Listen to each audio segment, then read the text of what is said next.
I was introduced to radical Islam when I was 10 years old, when the Muslims blew up my home as they shouted Allahu Akbar, bringing it down and burying me under the rubble wounded. My only crime was that I was a Christian living in a Christian town. I learned at the age of 10 years old the meaning of the word infidel. I had a crash course in survival, not in Girl Scouts, but in a bomb shelter where I lived for 7 years of my life, without electricity, with no water, and very little food.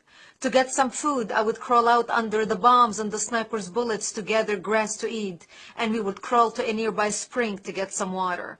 At the age of 13, I dressed in my burial clothes, getting ready to go to bed at night, waiting to be slaughtered at the hands of the Muslims.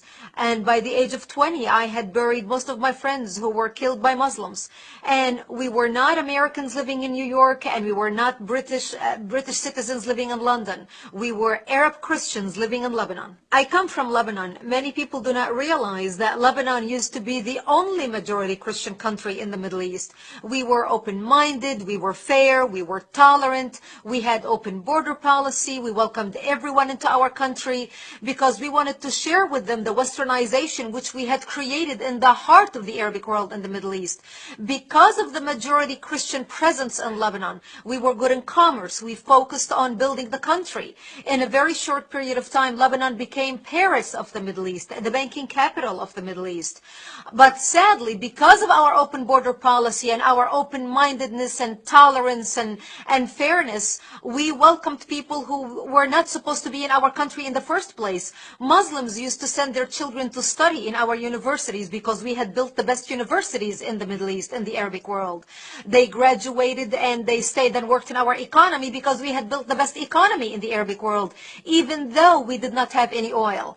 But even though we had the problems with the Muslims, especially as the population, the Islamic population grew because of the multiple birth rates, and we, the Christians, started shrinking because we simply do not get married to multiple wives like they do. We don't have many children like they do. So over 20, 30 years of this trend, they became the majority and we became the minority. But we always had the problems maintained between the Christians who have become the minority and the Muslims who have become the majority until the influx of the Palestinians out of Jordan, which we as a civilized country, as an open-hearted country, took them in. Here we took in a group of Palestinian terrorists. Yasser Arafat was kicked out of Jordan when he tried to overthrow King Hussein out of power. But because of the dictatorship of the king, King Hussein kicked them out and actually killed more Palestinians in Black September than the state of Israel has killed in all its existence. We, as a majority Christian country, open-minded and fair and tolerant and multicultural, we were the only Arabic country that took a third wave of Palestinian refugees into the country. Once they came in, the majority of them were Muslims. They put their heads together with the Muslims in Lebanon and declared war on the Christians. And that's when the civil war began in 1975. I was 10 years old when the war started. Because of the presence of the Palestinians and because of the open border, a lot of Muslims poured into from Arabic countries throughout the Middle East to help the Palestinians establish a presence in Lebanon. They wanted to use our open borders, our laws, our westernization, our fair and open-mindedness against us, using our laws against us. People do not realize that Lebanon is a republic, very much like the United States of America. So our enemy was able not only to infiltrate our country, but also use our existing laws to their benefit to establish their presence and twist the laws to their side. And we had many people in the country, including many Christians, who actually marched with the Palestinians and the Islamists, asking for more Islamic representations in the government for them, thinking that they're taking on the cause of the underdog. However, once the massacring began in 1975, once the Muslims became the majority and started taking over Christian cities and towns and killing them, that's when they would walk into the Christian homes. And some of those Christian leftists who basically demonstrated with the Islamists and said, "What do you mean you're here to kill us and to slaughter us? We demonstrated with you. We pushed for your rights in the government. We pushed for you to take a part of whatever we had established." And the trends that we saw happening in Lebanon, once the Muslims and the Palestinians started massacring the Christians, and they would walk into Christian homes, and even some of them leftists who demonstrated with the Islamists and fought for new laws to be established in the country to protect the presence of the Palestinians who came to the country under refugee status. The Muslims would kill them, and they would tell them, you were as infidels as any other infidel, and you deserve nothing but death. And those stories we heard from those who fled and came to our area, which was the last Christian area left in southern Lebanon.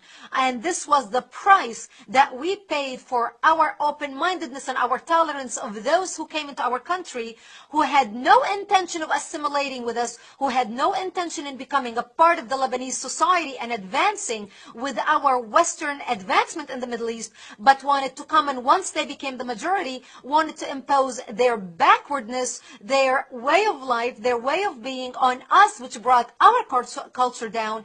And today when you watch the news, you are no longer seeing Lebanon as Paris of the Middle East. You are seeing Lebanon as a terrorist infrastructure, a terrorist organization where Hezbollah, Iran, Syria, and the axis of evil have taken control of the country, and basically now becoming a hotbed of Islamic extremists spreading their extremism all throughout the world. Once the call of jihad was uttered by the combined forces of the Muslims, regardless what their background was, they started massacring and killing the Christians. They would walk into the Christian towns. They would massacre the elderly and the children, as well as the men and women. They would walk into a bomb shelter. They would find a mother and a father hiding with the bomb shelter. They would take one leg of the baby. They would have a little baby, take one leg of the baby, tie one leg to the mother and another leg to the father, and then pull the parents apart, splitting the child in half. They would walk into our churches. They would urinate and defecate on the altar using the Bible as toilet paper. They would crucify the Christian men on a cross and then put honey on their chest and on their private parts to kill them so they can be stung by bees as they died slowly. This became the fate of the Christians. During the Lebanese Civil War, and which was, by the way, not a war between the Lebanese Christians and the Lebanese Muslims. It was a war between the Lebanese Christians trying to defend their existence in the Middle East and their democracy in the Middle East, and the Muslims who came from all around the Arabic world to fight with the Palestinians, to create a base from which to fight Israel, kill the Jews and throw them into the sea, and take Lebanon and declare it an Islamic state. And this is what they have been trying to do, and they have successfully done that using our laws. Today, the Christians in Lebanon are less than 20%. And during the Lebanese Civil War, 160,000, an estimated 160,000 people died in Lebanon. 100,000 of them were Christians. So here we went prior to 1975 being majority of the population, 65% plus, to today being less than 20%. And today, those who are still living over there, if the United States or any other country would offer them visas to come to the West and leave the Middle East, they would do that in a heartbeat and leave with the shirt on their back.